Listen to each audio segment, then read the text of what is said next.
Ahmediitiin wal arganii dubbachuu isaanii ragaa bahanii jiranii walaasofne wal mari'annee jirra. Garuu Abiy Ahmedii dhiifama gaafadha akkas godha akkas tayaa jedhamee miidiyaan Habashaa wanni haasa cuftunuyyuu jedhanii jiran soba rakkoo keessan mariidhaan fixadha nuun jedhe Abiy Ahmedii rakkoo keessan rakkoo amantiiti mootummaan keessan seenu marii yoo dandeettan fixadha yookaan karaa mana murtiitiin gaggeessa hiriirii guyyaa akkasitti yaamsuun rakkoo uumuu waan danda'uu fi hadaabbatu waan jedhamutti gorfame hiriirii warra dhan hin taane hiriirii warra kaanilleen ka warra sinodoosilleen hin taane jechuudha kanattu jira jechuudha.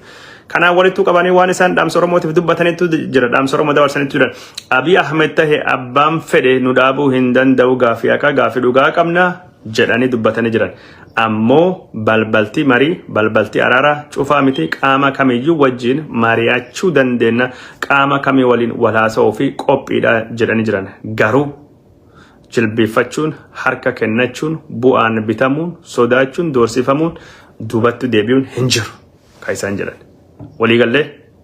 waliigallee jirra odeeffannoo ololaa ka warri obsuun hin amanina dubbii himaa isaanii Haile Mikael Taddaseetiin barsiisa Haile Mikael Taddasee karaa sun oduu gadhiifamtu qofa hordofa waan jedhu Haile Mikael odeeffannoo ciccimaa tokkocha akka kumaa akka miiliyoonii oduu jechuun ololaa ka warri sinodoosii ortodoksii fi nafxanyaan bataskaana keessatti dahoo godhattu gadooftu tokkumaan dhahee በዱቄት ላይ እንደተበተነ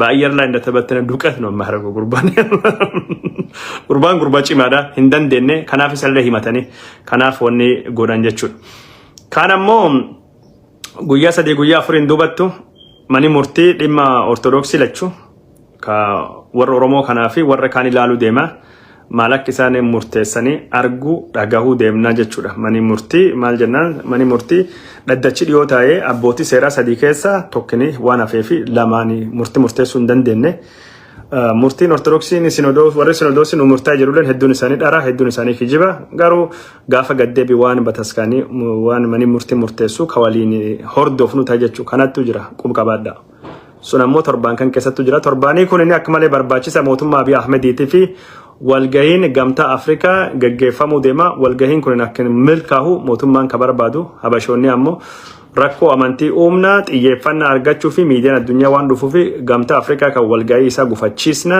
dhimmi ortodoksii sadarkaa addunyaatiif sadarkaa Afrikaatti akka beekamu goona hagammaan tana miidiyaan addunyaa akka waraan Tigraay xiyyeeffannaa nu kenna dhimmi kenna gabaasaa hin jiru dhimmi kenna xiyyeeffannaa argatu hokkaraa uumne achiin dubattu dhimmi kenna ni gabaafamaa jedhanii dubra jiranii mootummaan ammoo walgahiin kun akka milkiin gaggeeffamtu kan inni barbaadu waliigallee sanittu jira. Kaan ammoo bataskaanaan walittuu qabatee wanni deemaa jiru ibsa kennanii jiranii ibsi kalee kenname kunini abune Petros in kennene nambirattu kenne barreessa sinodoosittu dubbise nam arsiittu dhalatee ofiin jedha arsii ta'uu kiyya garuu arsii dhaladhe jechuu guddoo saalfaddaa jedha.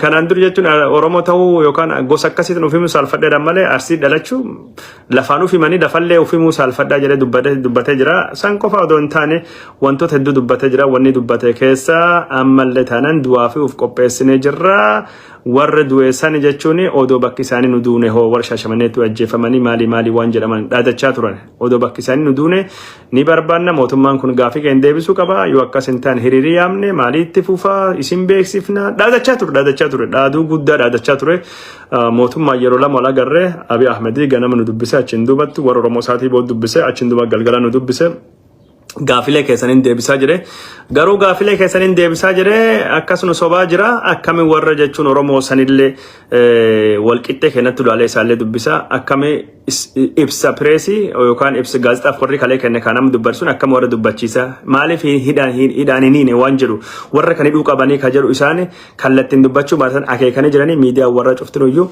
Abiy Ahmed ወርለችው ወልቂጤ በከምቲ ከነ ያቻ ሰነዶስ ፈጥሯል እነሱ አልታሰሩም እነሱ አልተወገዙም እንደዚህ አልሆነም ምናምን ትግላችን ይቀጥላል ማሊ ጀረን ዳዳቻ ትሮኒ ዳዳቻ ኦላንጀቹ ከነቱ ጅራጀቹ ከራ ካናን ከነቱ ጅራቹ ወር ኦሮሞቲ ፊ ሰባፊ ሰብለሚ ሲኖዶሲ ኦሮሚያቲ ፊ ሰባፍ ሰብለሚ ጀለም ከሳ ሀርና ሚኒ ቶከኔ ከሀረርጌ ፊ ሙደሜ ሙጩጫቴ ጅራ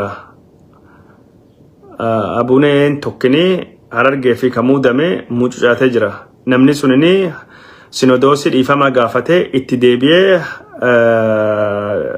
nama na araarama jedhee deebi'ee jira araara isa fudhannee jirra jedhee Sinodoosiin xalayaa barreessee jira.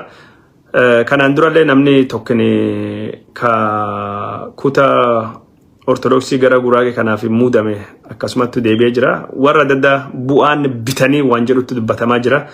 Yookaan maallaqa guddaa kennamee fi abbaan amantii kunillee maallaqa gaafate warra Oromiyaatiin maal naa kennitan jedhee maallaqee hin jiru jennaan warra saniin wal dubbate 500,000 maali argatee maali jedhanii hin beeknu jechuun deebi'ee jira. Garasitti deebi'ee jira. Nama dhuunfaadhaan bibbituu fi wanni isaan carraaqaa jiranii hin jijjirte jechuudha. Garuu wanni tokkini wanni kaayoodhaa malee namaa miti. Haga kaayoon jirtu yoo kaayoo kan irratti cichanii haga uummatii kaayoo kan bira jiru abbaan fedhi jechuun namni tokko lama keessa duqqa'ee deemuu danda'a garuu wanni mo'atame hin jiru. Footoon Abune Maatiyaasitii fi Abune Saawuroos faati. Abune Ateos faati ka miidiyaa hawaasaa gubbaattu naannawaa jiru sun footoo duriiti malee footoo ammaati miti. Footoon sun footoo duriiti. Footoo ammaan tanaati miti. Kanaafuu warri wal argee wal haasa'ee maalii ka jedhanii ka ammaan tanaa miti. Sinodoosiin Oromootiif sabaa fi sablammii Oromiyaaf sabaa fi sablammii marii fi balbaltii keenya bana jedhanii ka Ortodoksii warra wajjin hin mari'annu jedhanii jiran. Ka Ortodoksii tawaahidoo Itoophiyaa jechuun Sinodoosiin warra siyaasa Amaaraatiin deemu warra wajjin hin mari'annu Abiyyi wajjin mari'annanii Abiyyiin wal argan. Mariin hin jirtu jedhanii haala gosa kanaatti deemaa jira jechuudha. Kan eegi jenneen dubattu amma jechuun odeeffannoo jedhi simbiraan ga'ee jira. Hagaasawu jalqabee daqiiqaa gamii daqiiqaa gamaase. Natti mul'atu daqiiqaa meeqa dubbadde as jala naa barreessaa daqiiqaa meeqa dubbadde. Daqiiqaa haga meeqa dubbachuun jalqabe. Daqiiqaa gamii xiqqeessee bahaa jira saatiin dheertuu deemti na fakkaatan. Ayyee waan amma dubbanne kan hundaayyuu dhageettanii jirtanii wanni hedduun afaan isinii galuun jechuun gaggabaabsee isinitti hime rakkoon ammaan tan ta'aa jirtu hiriirii Finfinnee keessattuu har'aa fi ammammi sun hin taane biyya alaa keessattuu Ortodoksonni bakka adda addattuu hiriira bayaa jiranii bataskaanii sadaffaanni Ortodoksii ka Oromoo Poortilaandittuu kalee eebbifamee jira. Tulluu Raajota as Minisoota Fayyisaa Addunyaa Washington DC ka Seattle ka Portland sun wajjin bataskaan sadiitu jira jechuudha. Okay? Kan eegi jenneen dubattuu amma waan ammaan tan wal dhaba jiru kanaan wal qabatee waan akka 2-3 waan akka dhaamsatii fi waan akka gorsallee haa dubbadhuuti. Takka. Jalqaba wanni guddaan ta'uu deemtu kunoo kana dhageeffadhaa Oromoo. Jalqaba wanni guddaan ta'uu deemtu ka Oromoon godhuu qabdu kunoo kana. Warri Sinodoosii Oromiyaatti fi sabaaf sablammii kun wanni isaan godhuu qaban jalqaba wanni isaan godhuu qabanii ummata irratti hojjechuu qaban nam ummata qabatettu mo'ata nama miidiyaa qabatee miti yookaan nam mootummaa qabatee miti ka mo'atu mootummaa qabachuulleen miidiyaa qabachuulleen ni barbaachisa garuu ka mo'atu nama dhugaa qabuu fi nama ummata qabatu waan taateef qaawammaan tan mul'atu jiru keessa tokkini ummata akka gaarii dadammaqsu ummata gurmeessu irratti hojjetamuu qaba. Dadammaqiinsi kana immoo gurmaa'insi kana jechuun hojjechuu fi caasanii warra Sinodoosii Oromiyaaf sabaaf sablammii kun haga gandattuu diriiruu qaba namuu fi qopheeffachuu qabani. Caasaa keessan diriirsa wal ijaara waliin dhaabbadha ummata gurmeessa ummata ijaaruu qofa osoo hin taane karaa miidiyaatiin ammoo sammuu ummata bilisoomsuu irratti hojjedha. Namni maal jennaan wallaalanii warra sanii fi warra dhaabbatatu jira akka bataskaanii diigamee fakkeessanii waan warra dhiyeessaa jiranii fi kanaaf uummata keessan akka maal dammaqsaa uummata dammaqamuu ijaara. Uummati ijaaree gamteessaa uummati kunittu murteessaa jechuudha. Bataskaanii ka warraati gaafa rakkoon dhalatillee yoo hoggansi wal dhabee uummati bira dhaabatutti murteessaa jechuudha. Uummati ijaarrachuun akka malee murteessaa. Badin Ortodoksiin warra Amaaraa kun Oromoo irraan dhaqqabsitu maali? Dookimentarii hojjedha. Miidiyaan Oromoo kun seenaa haasawaa. Anjechuun kaleerra haasawaa ture. Maali afaan kan keetiin amanuu dhabuun akkami ummati kun miiliyoonotaan jechuun amantii kan gadhiisee keessa deemee amantii birattu galaa jira. Rakkoo inni qabu. Amantii jedhanii maqaa amantiitiin akkam si arrabsaa turan. Maqaa amantiitiin yoo ximiqatii dhuftu maqaa kan keessarra jijjiiranii badhaadhaan maalidha? Badhaadhaan jechuun tasfaayii ta'uu qaba yookaan walda Mikaa'el walatte Maariyaam ta'uu qabdi caaltuun jedhanii maqaa jijjiiran. Kun cuftuun maqaa amantiitiin ta'aa jira. Kan maa hin dubbanne. Warra lafirra fudhatan warra Arsii jechuun warra baalabbaata ta'e warra sheedama kana. Baalabbaat ta'anii jechuun Ortodoksii ta'anii lafa kennanii maasa isaanii irratti siida bataskaan jaaran. Bataskaan jaaranii gaafa isaan jaaranii bataskaana jechuun Mikaa'elii maali jaaranii itti gayyaamanii bataskaanii Oromoo yeroo suni qeesii ta'uu hin danda'u daaqoonii ta'uu hin danda'u Goojjameef Goondaree fidee irratti muude. Gojjame fi Gondareen irratti muudame sani warruma balafa warrum bataskaan jaaree bataskaan afi kenne kana ba'aadam likoo wanni jettani isaan dhufanii bakka awwaalna isaanii kaduu jechuun soodduu godhanii ba'aadam likoo godhanii bataskaan keessa ari'an. Warri sun gariin protestaantii ta'e ijoollee warratti istoorii kan natti hime. Bataskaana maasaa kan kee keessatti waaqa kennitee jaartee ati daaqoon hin taatu qeesii taatee kan irra si ari'anittu jiran arsi dodola faana beekonni kun fagoo mite warri sheedama warra arsiifaati. Istoorii kanattu jira. Kanaaf maqaa ortodoksiitiin wanni nami godhame hedduutu jira. Waan kana saaxila waan kan baasa uummata dammaqsa kan ammoo miidiyaatu awareness gos kana uumaa jechuudha. Takka. Lammaffaa ijaarama isiniin jedhee jiraani ijaaramtanii jirtan miidiyaan akka malee humna miidiyaa qabadha karaa ortodoksiitiin miidiyaa banadha miidiyaa banachuun baay'ee barbaachisaadha miidiyaa banadha miidiyaa qabadha kalee walgahii sinodoosii irratti miidiyaa 94tu argam 94tu dhufe ka Oromoo gubbaatti miidiyaa tokkofaatti dhufa yookaan miidiyaa lamatti dhufa ka Oromoo prime miidiyaatti dhufa miidiyaa mootummaallee hin baqata yookaan prime miidiyaa fi miidiyaa social miidiyaa takka lamafaatti dhufa. Kawarra 94 dhufa miidiyaa 94 kana eenyutu jara eenyutu gurmeessa gara dhumaa irra dubbachuu deema Oromoo miidiyaa guddootti barbaachisaa jechuudha karaa amantiitiin kana wanni barbaachisu jechuudha bataskaan uummata gurmeessa ijaara bataskaan harka uummatatti galcha uummata namuu bataskaan keessan to'adha bataskaan keessan bulfadha manaajmentii haa ta'uuti waan amantii tajaajilachi keessattuu kennamu mirgi keessan afaan keenya nu tajaajila jedha gaafadha gaafisan afaan nu tajaajila jettanii warri hedduun muudame afaan hin beeku dhiise deema. Gaafisan gaafii gaafatan karaa sunittuu jira jechuudha. Karaa miidiyaa eegi dubbadheen dubattu karaa mootummaa irra mootummaan waan takka lama waan ni godhuu qabu dubbadhee jira jechuun durattu akeekee jira. Garuu ammaan tan seera kabachiisuu waan jedhu warra hokkara uume kan irratti tarkaanfii seeraa fudhachuun akka malee barbaachisaadha mootummaan tarkaanfii fudhachuu jalqabee ka seera eegsisuu karaa seeraatiin ittiin deemuu qaba. Karaa seeraatiin mana murtiitiin waraqaa murtii ajaja barreeffatee ajajama murtii san qabatee dhufe warra seera jeequu Tewannoo jalolchanii himati irratti banan qabanii gadhiisanii maali miti yoo hidhanillee seera alaan callisanii hidhuu miti hidhanii himata sirriitti irratti baname ragaan irratti funaaname adabamuu qaban warri kunin warri dahoo amantii godhate jeequmsa uume kana paastoroota ortodoksii warra ortodoksii haa ta'uuti paastoroota protestaantii haa ta'uuti warra amantii birallee keessa jiru ka dahoo siyaasaa amantii godhatanii jeequmsa uuman kana irratti to'annoon fudhatamuu qaba. Lammaffaa mootummaan kanaan walitti waan inni godhu caasaalee bataskaan keessattuu ijaarame ka amantiitii fi ka siyaasaa akka inni gargari bahu hojjechuu qaba.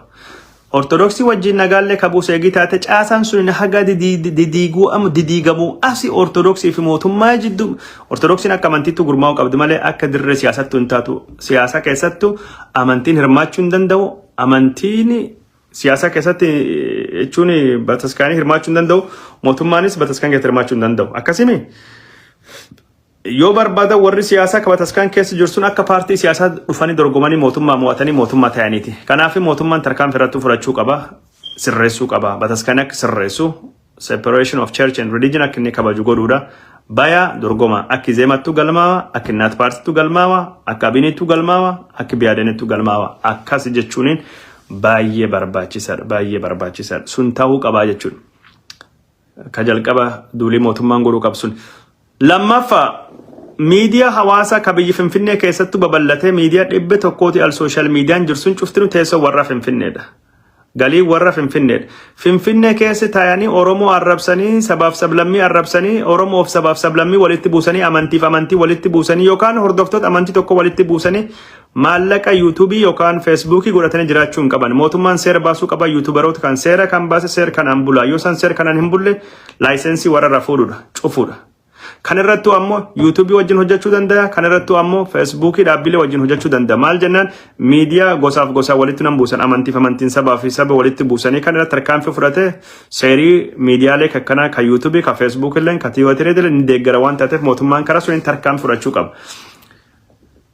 YouTuberoonni kun ammoo YouTuberiin 100 oli Finfinnee keessa jiran kun ni cuftu isaanii garee lamattu deeggara tokkini gareen deeggartu garee sadii hajaruuti tokkini gareen deeggartu garee bataskaan ortodoksii Itoophiyaati YouTube 20 hag 25 hag 30 ka tahu sinodoosiin maallaqa kenneefi olola bataskaan akkoof namni qeesinii ajjeefame bataskaanii diigame maali warri bataskaana dahoo siyaasaa godhate isaan ittiin oofaa turan. Bataskaana keessa warra taa'ettu yuutuubaroota maallaqa kaffala. bataskaanii takka. Lammaffaa warri kanaaf maallaqa kafalu abbootii qabeenya Amaaraatidha. Abbootiin qabeenya Amaaraa keessattuu ka Gojjame yuutuuberoota 70 oli maallaqa baastee ka mootummaa Abiy Ahmed irratti duulchistu. Yoo mootummaan lafa seera ala diigee Amaarii buqqa'e maalii ka jedhu Wallagga keessatti akkas ta'e ka jedhu ka dhugaa waciinsan iyyaansan awwaaluu barbaadan.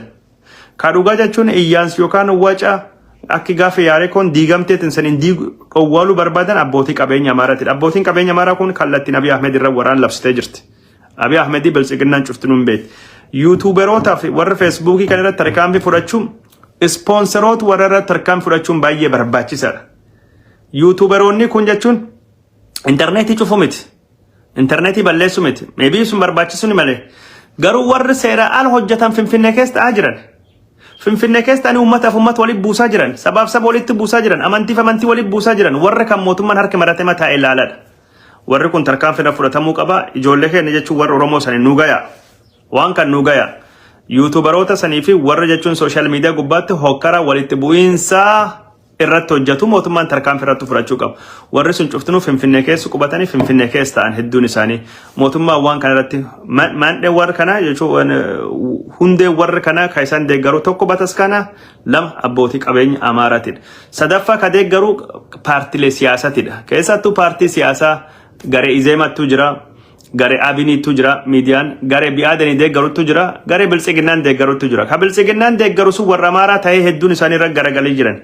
Miidiyaan Abiyyiin deeggaraa ture sooshaal miidiyaa Abiy Ahmed sooshaal miidiyaa Jawaar Faarrattu gaafa waraan banu gaafa Baqqalaa fa'aa irratti waraan banaa ture gaafa Mararaa fa'aa irratti Woboo fa'aa irratti waraan bansiisu warra Amaaraa gargaraa ture. Warri sun har'isattuu gargaree jira. Eenyu fa'aadha? EMS fa'aa Itoophiyaa Miidiyaa Services warri isaati irra citee bahe. Isaat mataa isaa maallaqa hedduu miiliyoonota Abiy Ahmed karaa naannoo adda addaatii fi akkasumas karaa mootummaa isaatiin kennisiisee fi isaat fa'aa. Miidiyaa biraa jechuun Darajaa Habte Woldi fa'aa warra Abiy Ahmed kunuunsee dhaabee Siyyuum Tashomee fa'aatii eenyu tokkicha fa'aa abbee tokkicha fa'aatii cuftinuu har'a garagalanii jira. Mahaal Meedaa sun xiqqoo tokko Abiy Ahmed bir dhaabbatee jira. EMS keessa haagi toksisaa yaaganaattu Abiy Ahmed bir dhaabbatee jira. Warreen Abiy Ahmed individually akka dhuunfatu deeggaran malee Oromoo ni jibban. Oromoo akka sabattu baay'ee abaaraa oolan. Sinodoosi Oromoo kanallee kasabsabdamillee abaaraa oolan. Kanaafuu miidiyaa siyaasatiin deeggaramu Biltsiginnaan argitee jirti. Kanattu jira. Warri kanallee paartii achi keessa ta'anii duula qindeessan kana mootummaan tarkaanfii irratti fudhachuu qaba. Mootummaan to'achuu qaba jechuudha. To'achuu qaba jechuudha. To'atu malee miidiyaa nagaa kabiji dhowwaa jiru miidiyaa kana miidiyaa hawaasaa kanattu jira. Miidiyaa hawaasaa kana immoo mootummaan seeratti baasa seerattume tarkaanfii irratti fudhachuu qaba. Tarkaanfii irratti fudhate to'atuu qaba. Yoo sun hin taane balaa guddaatu dhalachuu deema jechuudha. Abbootii qabeenya Amaaraa irraa Sinodoosii irraa maal barattan? Sinodoosii Amaaraa irraa maal barattan? Oromoo. Abbootiin qabeenya Oromoo, yuutuuberoota Oromoo, feesbuukeroota Oromoo, tiiktaakeroota Oromoo jajjabeessaa ispoonsar godha dhaaba. Waan warri godhu isin godhuma dadhabdanii si Oromoo. Abbootiin qabeenya Oromoo namni miidiyaa Oromootii fi aktiivistootaaf maallaqa kennaa jedhamu sunuu Amaaraaf kennaa malee Taakkala Uumaa qofattu jira kan miidiyaa beeku. Taakkala Abiyyi dhidhimse. Isattu gubboo kennaa fi akka Abiyyi jala barate innillee jechuun gubboo warra Amaaraatii kennaa ture. Garuu gubboo kennu miti. Sooshaal miidiyaan Oromoo akka inni jabaata akka inni dorgomaa ta'uu dandayu mootummaa warra Oromoo hiraarsaa ture warra Oromoo reebaa hidhaa ture. Hidhaa fi reebichi sun irra dhaabanii am ijoollee kana haala isaan ittiin jajjabatanii ijaaraman. Miidiyaa tokkottu jira kan waan Oromootiif sabaaf sablammiyaa tokkottu haasa'u. Ubuntu am sulleen hin jiru. Sulleen hojii dhaabee jira jechuun ammaaf. Ol guddachuutu jirra dha namni hiyyaafadhe. Itti qophaawaa jirra. Gargaarsi jechuun garee argataniif hin jiru. Kan yuutuubii kan namni guurafillee sanillee jechuun maallaqa irra deebisiisan. Maallaqa sallee Amaariirratti duulee maallaqa sallee hin arganne. Terroristiidhaan miidiyaa akkas jedhanii irra hambisiisan. Miidiyaan Oromoo hin jiru. Miidiyaan Oromoo akka inni jiraatu. OPDOllee haa taatu miidiyaan Oromoo jiraachuun Oromoo gargaara. Mee laala kalee mee kalee laala. Prime miidiyaan miidiyaa Biltsiginnaa jennee dubbachaa ture. Namni hedduun jibbaa ture. Har'a Oromoo suniif sagalee bataskaan kanaaf akka tokkottu kata'e Prime miidiyaa kan. Prime miidiyaa kanatti warte afaan Oromootiin miidiyaan dubbatu waanum fedha ta'uuti qabaachuun gaariidha. Prime miidiyaa sunitti warra sagalee ta'e. Kanaaf abbootiin qabeenya Oromoo Biltsiginnaan haa taatuti wanni fedha ta'u warri Sinodoosii Oromoo kun masjidii Oromoo Miidiyaa qabaadha miidiyaa banadha. Miidiyaa qabaadha miidiyaa banadha sagalee qabaadha. Namni miidiyaa qabu nam sagalee qabu. Namni miidiyaa qabu nama dhageetti qabu sagaleen kan kenna gama miidiyaa irrattu dhaabbachuu qabdi jechuudha. Miidiyaa Oromoo miidiyaa banachuu qabdi. Miidiyaa jajjabeeffachuu qabdi.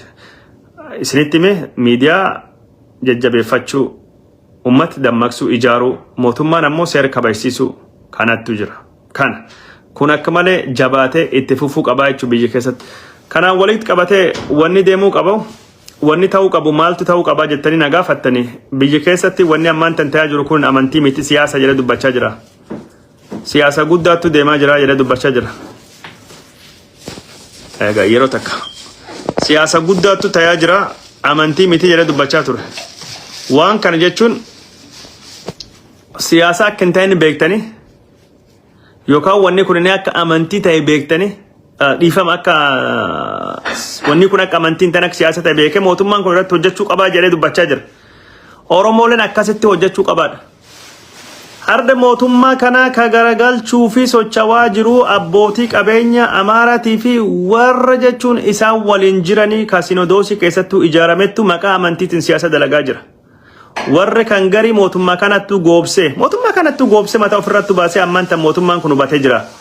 Mootummaan warri hubatee warri beeku kana tarkaanfii irratti fudhachuu danda'uu qaba. Warri kana mootummaan tarkaanfii irratti fudhachuu yoo jennu karaa sirnaatiin oduu tokko argitanii jirtanii oduu OMN hin baase abbootiin qabeenya Amaaraa waan kan duba akkamiin akka jirtu.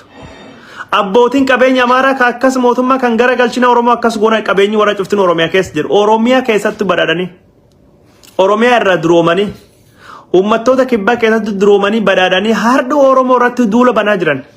Namni isin ajaa'ibu jechuun namtichi makiinaa warshaa makiinaa duukee miiqabsan fa'aadha. Eenyu kindeessan ka zayitii qaba. Yookaan ammoo namichi jechuun bishaan ambootiin duroomedha. Gojjamee bishaan ambootiin duroome sanitti Oromoo irratti duula banaa jira. Isin ajaa'ibu.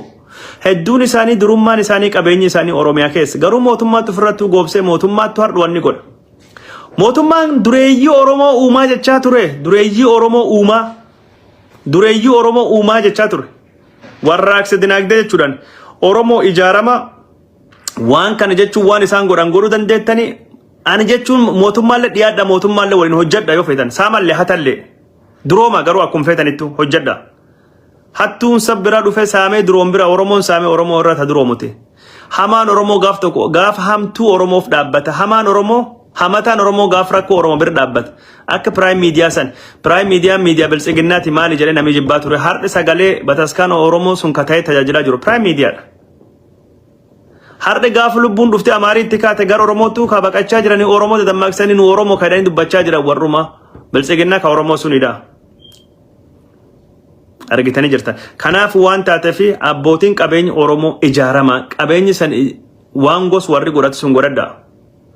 Mootummaan kun ammoo warra Amaaraa kana yoo barbaade qabeenya irra dadhabsuu danda'a. Yoo isaan amma zayitii gurguran nama Oromoo ka zayitii fidu biyya alaati birattu goote gibira irra gadhiiste lafa bilisaan kennitee fi dorgomaa kinni gorgoote warra walqisan jettee yookaan warsan biizineesii yookaan dalaa keessa baasuu dandeetti. Yoon isin kabajna adaan kee. Ummati bakka Oromoo tajaajilu bakka aadaa fi eenyummaa Oromoo deeggaruu irraa bitatu goote alternatiivii birattu bante Oromoo walirraa bituu walii gurgurachuu baradha. Walirraa bitaa walirra gurguradha baradha. Miidiyaa alagaatii fi biizineesii alagaa kasirratti duulasi garagalcha Oromoo balleessu jedhu hin deeggarina. Kan wanni hedduun biizineesii warra sun waan namni bira godhuu danda'u jechuudha replikeet waan godhuu danda'amu jechuudha. Biizineesii sun mootummaan Abiy Ahmed kan beeku qaba. Abbaan qabeenyallee Oromootti Oromoof dhaabbata gaaf rakkoo Oromootti Oromoo birmata gaaf rakkoo warra alagaa kan jal deemte jal fiiddalle wanni argattu hin jirtu jechuun karaa qabeenyatiin kanattu ta'uu qabaa jechuudha. Warri sun ammoo mootummaan tarkaanfii irratti fudhadhaa jedhe miidiyaa isaanii isaan mootummaan kuyyee warra waliin ammallee taanaan rakkoo guddaa ka ta'e warra naannoo Amaaraatiin. Warri Amaaraa jedhamanii warri naannoo Amaaraa maqaa Itoophiyaatiin socho'u tokkin Ortodoksii haa ta'anii Pirootestaantii haa ta'anii Islaama haa ta'anii ilaalchi warra hedduu warri fedhii siyaasaa qabu wal fakkaata. Paartiin Amaaraa ammoo jechuun paartii Abinii haa ta'u Innaat paartii haa ta'uuti Izeema haa ta'uuti maqaa Itoophiyaatiin socho'u maqaa Amaaraa biyaadaniin ka socho'u cuftinuu gosa tokko bilchiginnaan Amaaraa. Ibsi warri baase kana. Ibsi mootummaan naannoo Oromiyaa baase argitanii jirtan naannoleen Itoophiyaa cuftunuyyuu hokkara balaaleffattee warra amantii keessatti dahoo siyaasaa godhatee siyaasa karaa amantiitiin of balaaleffatanii jiran mootummaa naannoo Amaaraa waan dabarte mootummaa naannoo Amaaraa tiwiitariidhaan ibsi baasedhaan and sinodos and patriarch and member jedhe eenyutu waan kan duub jira akka siyaasattu izeeman ibsi baase argitanii jirtan izeeman ibsi inni baase and sinodos and member and patriarch Oromoo balaaleffatu Oromoon biyyi diigaa jirti bulchiinsi naannoo Oromiyaa jedhee maqaa dha'e sinodos illee akkasuma akka inni jedhee ibsi baase izeeman lensan innaas paartiin akkasii aabinni sanii cuftu sanii akkas baasan warri ibsu wal fakkaatu baasanii diinii Oromootu nu diiga Oromootu nu balleessa Oromoon baduu qabdi jedhanii atammoo wallaalaan Oromoo warraa tumsitaa kun shanee kun biltsiginna kun abaa'oo kun kafaa'oo kun maali jettee dibbee warra dhoofte fi ajanda warra bakkaan baastaf warri ati kafaa'oo taate abaa'oo taate atin biltsiginnaa taate shanee taate ati maali taate jinni taate Oromoon diinii kana beekaa kan balleessedha sinodoosin ibsi baase keessattuu maal jedhe sinodoosin ibsa kenne keessattuu bulchiinsi naannoo Somaalii galatoma bulchiinsi naannoo Afaarii galatoma bulchiinsi naannoo Sidaamaa galatoma bulchiinsi cuftunuyyuu galatoma garuu bulchiinsa sadittu waraan irratti banee jira anin jenne kan bulchiinsa sadittu jechuun bataskaan balleessu barbaada bulchiinsa Adaanech Abeebee ka Finfinnee bulchiinsa Oromiyaa ka Shimallis Abdiisatii fi bulchiinsa Abiy Ahmedii kaayessa ka federaalii sadeen kan himate diinii sadeen kanatti nu balleessu kabaduu qabu inemi identify godhanii jiran diina addaan baasanii jiran diini irratti duudhaan identify godhanii diina kana immoo addaan baasu qofa odan taane define godhanii defame maqaa balleessanii gadaay araaj shan ittiin jedhanii destroy balleessina define defame destroy strategy bataskaanii ortodoksii ibsinni kennu sun akeekaa jechuudha nu ammoo Oromoo sun hin galle nu har'allee wal qonnaa kanaaf watake ka yeroo hedduu dubbanne mootummaan Abiy Ahmed yoo qalbii qabaatee ka galuuf taate biltsiginna Amaaraa mootummaa kan nagaa dhowwe olola kan itti geggeessaa jiru isaan warri kun karaa fonqolchi mootummaatiin aangoo qabaachuu hin danda'ani humni hin qabani karaa lolanii mo'atanii karaa faannootiin yaalanii hin jiru Isaayyaas Gargaaree aangoo dhufuu hin danda'ani karaa filannootiin hin mo'ataman garuu biyyi keessatti sooshaal miidiyaa fi karaa ortodoksii kanan hokkora uumuu akka danda'an balaa isaan fiduu danda'an itti himne jira mootummaan Abiy Ahmed warra kanaan wal beeke waliikuu qaba kana wanni an jechuu barbaadu kana wanni an dhaamuu barbaadu waan tokko kan duratti dubbadhe jedhee ibsi kalee kasinodoosii keessatti xalayaa bataskaana Tigraayitii fi barreessanii wajjin araarama akka jiran sani kijiba jedhanii jiran kalee Tigreen nurrattuu yaamanii golii tolfachuuf carraaqanii Tigreen kijiba araar warra diddee jennaan hardhammoo Tigreef Oromooti duranitti kaayaa jiran